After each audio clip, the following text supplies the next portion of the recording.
Welcome everyone, I'm the Depressed Hero and this is Langrisser Mobile. Alright, it's been 4 weeks, so we got a new banner to deal with, as well as some new exclusive items. The exclusives for this month are for Hilda and Toa. I went ahead and grabbed both of them. Hilda's is kind of interesting because it removes the skill skill point limitation, so she can equip as many high cost skills as she wants. Essentially, all this means is that she can replace her 1 cost skill with a 2 cost, which will probably just be another guard skill. It does mean I lose if I do swap over to the Scarlet Weapon. It does mean I lose access to the fancy 30% chance to reduce damage taken by 20%, but at least I won't be relying on RNG there. Toa's, really the only thing that's interesting about it is if you have a fusion buff or a faction buff on Toa, she will actually do increased hero damage, and that's pretty much all that really matters for it. Also, as far as Scarlet Weapon is concerned, it has built in the what's it called? Yeah, in melee, it actually can disable enemy weapon skills, which is essentially the 1 cost passive that most people take. So it's the 1 cost passive is literally built in for the most part. Anyway, with all of that said and done, we'll go ahead and dive into summons. So my luck has not been great for the past month. It got a little bit better off screen, but I'm still very much above average on the rate. So here's hoping it will balance out further. I also don't have very many resources. I devoted quite a bit towards the Valkyria Chronicles banner, so I really only have enough for 1.5 pities, essentially. Currently, I'm 0 towards pity, so we're just going to dive right into this. The characters for this one is a Oboro and a Susa. I technically need both of them. Oboro is needed for bonds, unfortunately, so I'm going to need one of each at the very least. So, here goes nothing.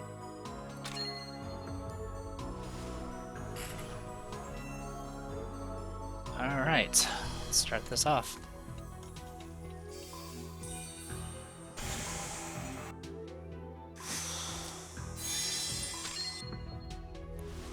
Even my SR rate hasn't been great. I believe I've mentioned that multiple times now. Or at least in the past few videos.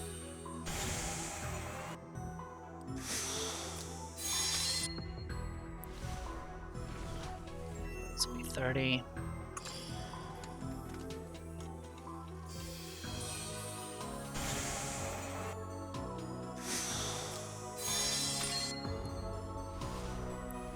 Yeah, looks like all my luck is burnt out. We'll see.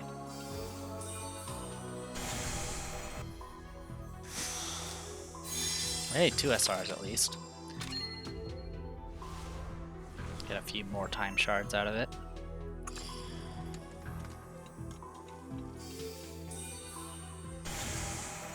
Alright, well, we're already above average.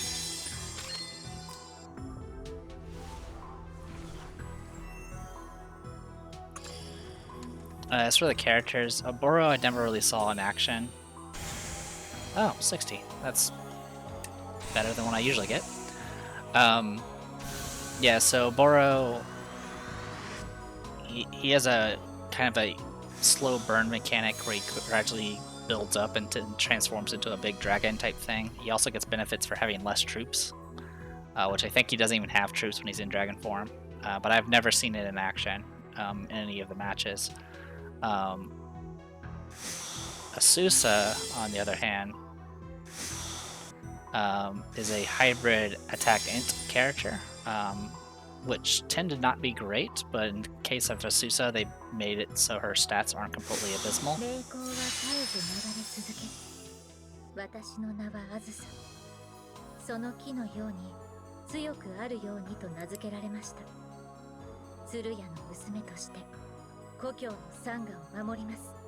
Alright, so we got Azusa. So yeah, her gimmick is she has access to both attack and magic skills. She's essentially just a single target striker type. She doesn't really have any AoEs or anything like that. And the way her talent works is it'll actually convert 100% of her attack into intelligence, which is what a lot of the hybrid characters that were previously made probably should have. As far as like previous hybrids, I'm referring to Gerald and Layla, Akaya. They all have kind of the ability to take either or, but in most cases they just have to pick one because splitting between the two, their stats just don't support it. Alright, so yeah, we got Azusa, which is perfect. Worst case scenario is we don't get a Goro, which I can always pick him up later, possibly. I don't intend on using Azusa anytime soon, because obviously she's going to be low stars. She's actually pretty dangerous for my box. Any assassin single strike base box will actually have some trouble with Azusa. Because she starts with an aura that gives her not only high mobility, but also makes it so the first attack against her forces the attacker to use their worst attack stat. So if you're someone that's a physical attacker, the Azusa will force you to use your intelligence instead of your attack stat, and vice versa. So essentially it means she can usually just tank a hit. It's arguably better than a self-res, because self-res usually makes you so vulnerable that you're just going to die anyway. So she can just tank that hit, and once the shield is broken, she doesn't get it back until she does at least one of each type of attack. So one attack-based skill and one int-based skill. And then she has a bunch of attacks that are kind of where she can pick and choose, which gives her a lot of flexibility. But that actually kind of makes her dangerous for an assassin box, because it pretty much guarantees I can't get an assassination off on her. The only way to get around that shield is using a hybrid character, essentially. So another Azusa would actually do just fine against her. Anyway, Ancestral Chief Leader, a kind and caring leader who fights for the salvation of her homeland. Alright, so we have enough for a pity, so we're going to go ahead and keep going and see if we get a Boro. Unfortunately, a Boro I think is needed for defense bond for Azusa, but we'll see.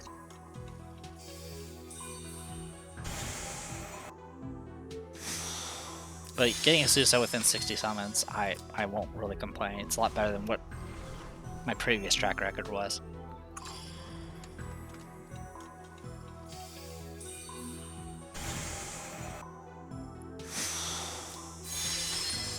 Heck, even the SR rate's being a little bit better now. All my SRs are max except for Lisa at this point, so it's not a big deal. But you do get more time shards from SRs than you do from Rs. That's 40.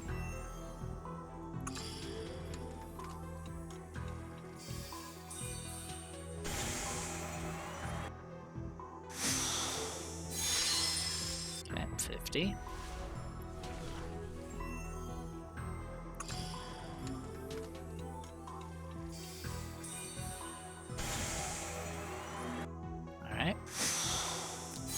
So yeah, my current average is around 6 to 7 per SR, or per SSR.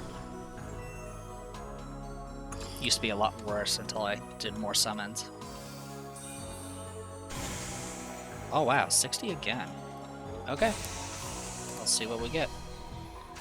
Worst case scenario is we get, well, worst case would be off banner, but other worst case would be getting another Azusa, which, well, there's the off banner. So that answers that question. God, that's an awful off banner. No one uses him.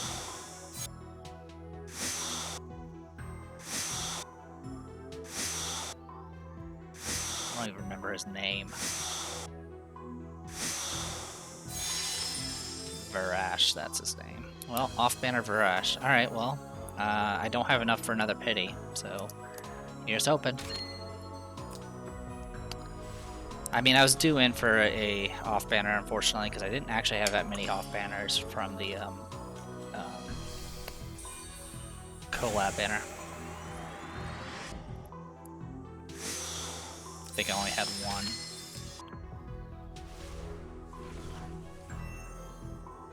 It'd be less frustrating if it was actually characters I use that actually need the shards. But I am kind of at the point I don't use half the characters, and from the characters I do technically sometimes use, most of them are 6 stars at this point, just simply because I've been playing for so long.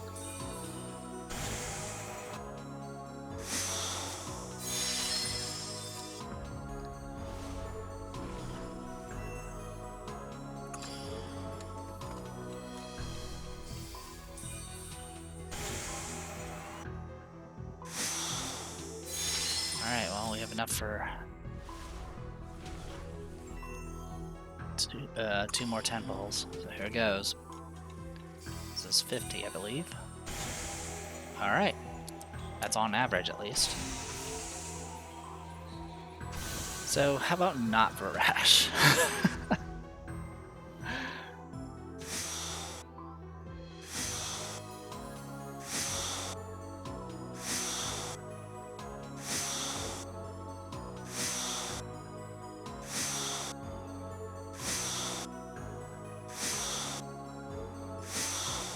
Alright. 雲海を泳ぎ星を仰ぐ森に眠る清流だけど今はこの霊廟に閉じ込められている君が僕をここから連れ出してくれるのかい Okay. So it was 60, 60, and 50. So a little above average, but honestly, I'm not gonna complain about that. That went really well.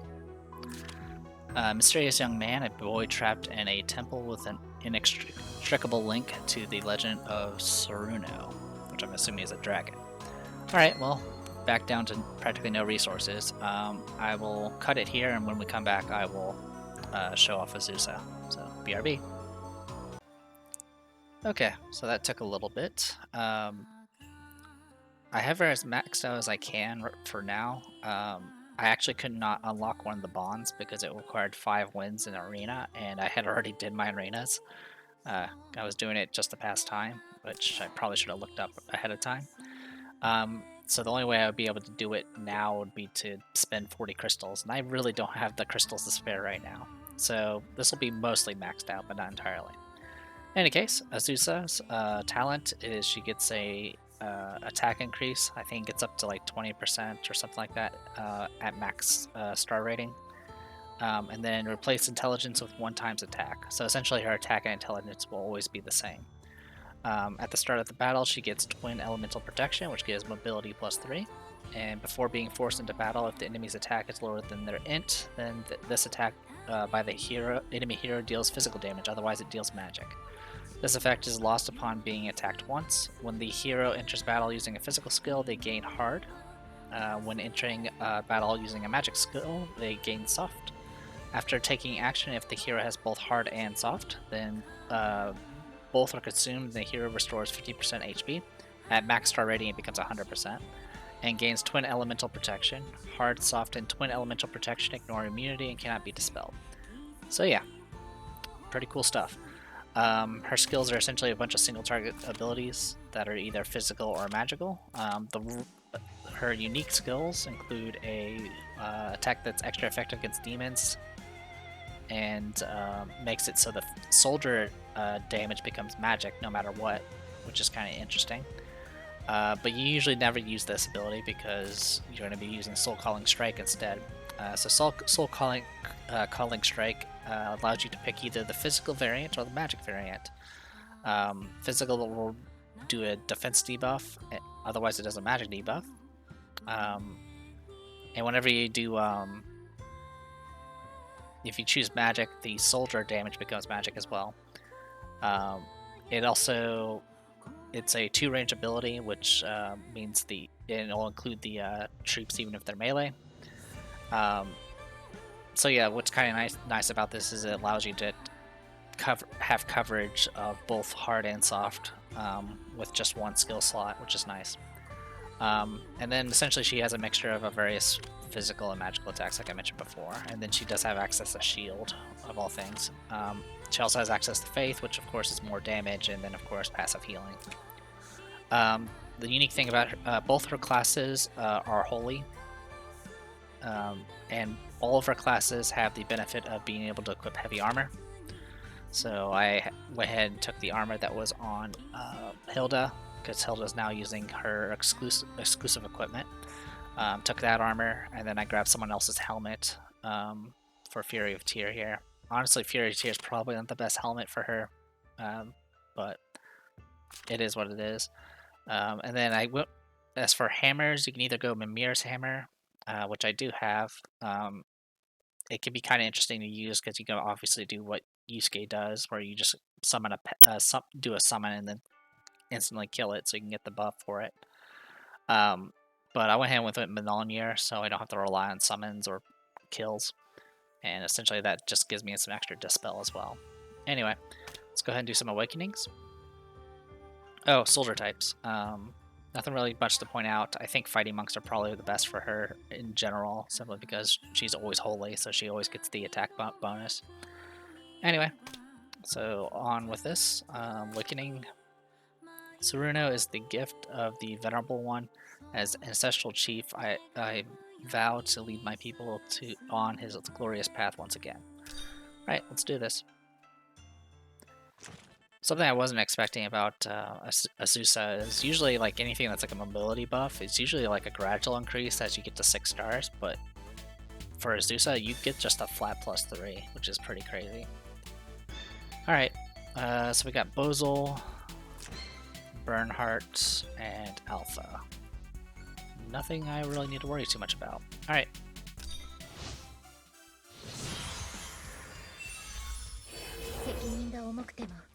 Open with this.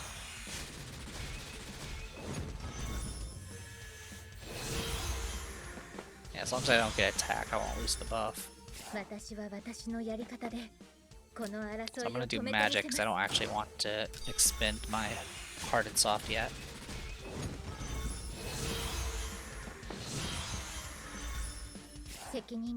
Amethyst.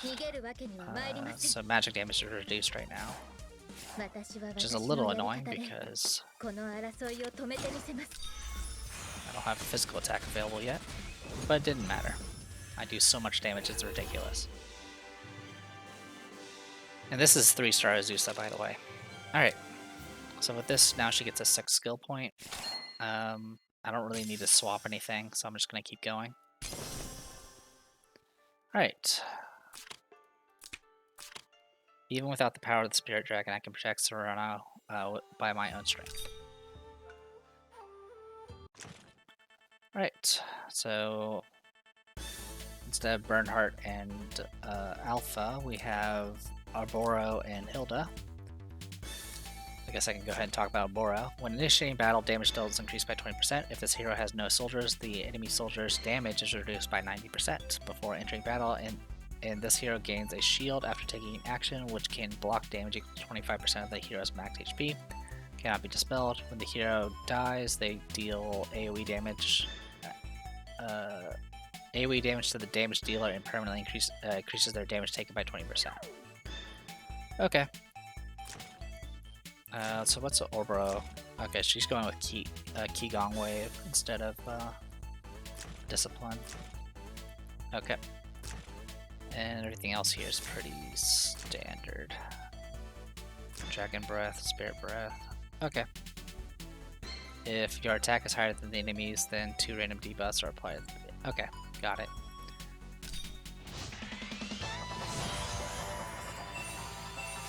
Alright. So you can go all the way to there, you can go all the way to there. Okay. So what we're going to do here is just fall back and let them come to us.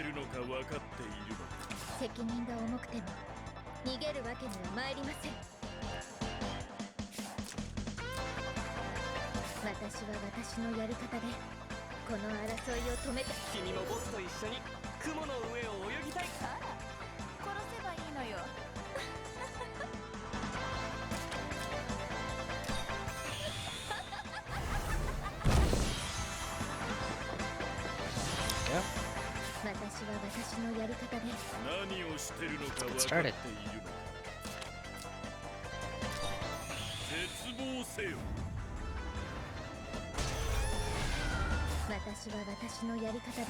Alright, so silence is great, that's perfect.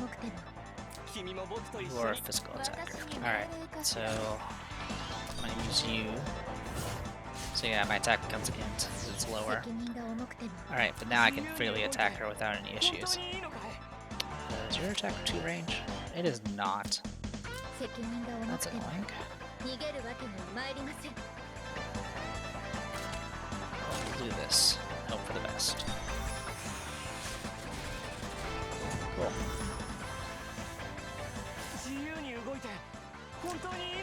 So you're gonna go do that.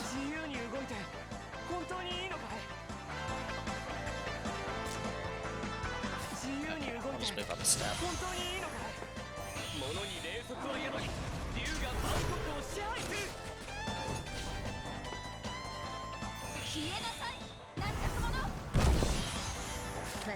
Okay. Let's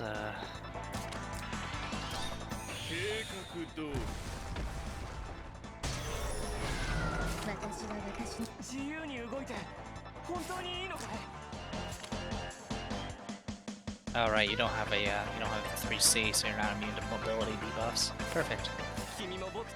In that case, let's do.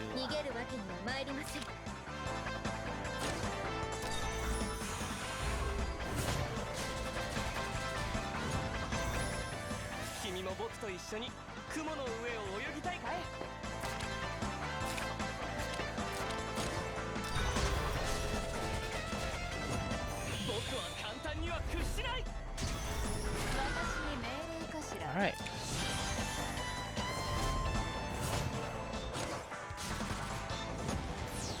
There's my shield.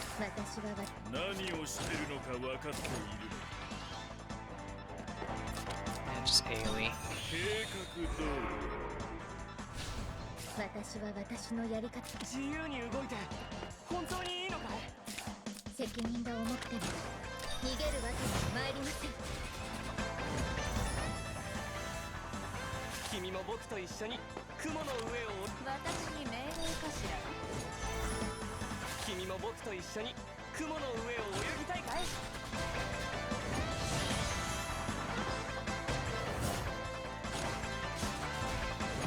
Alright.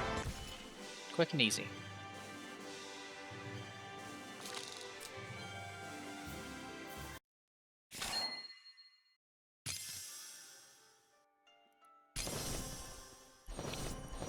Right. Animation. Alright, Spirit Sect Secret. You choose one. Essentially, it has the same effect as that one skill, so you can either pick the hard or soft version. Essentially, it just switches between physical or magic. It's 1.7 times damage. Includes your melee soldiers in the attack.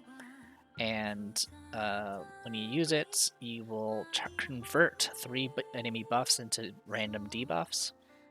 And then after dealing damage, you restore 30% of damage dealt. And the enemy is unable to guard for 2 turns.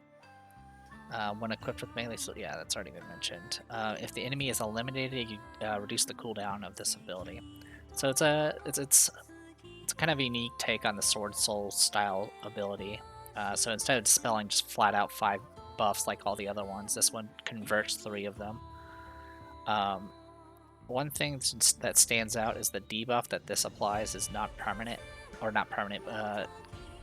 It is dispellable, which is not something you usually see with a blend of these Sword Soul styles abilities.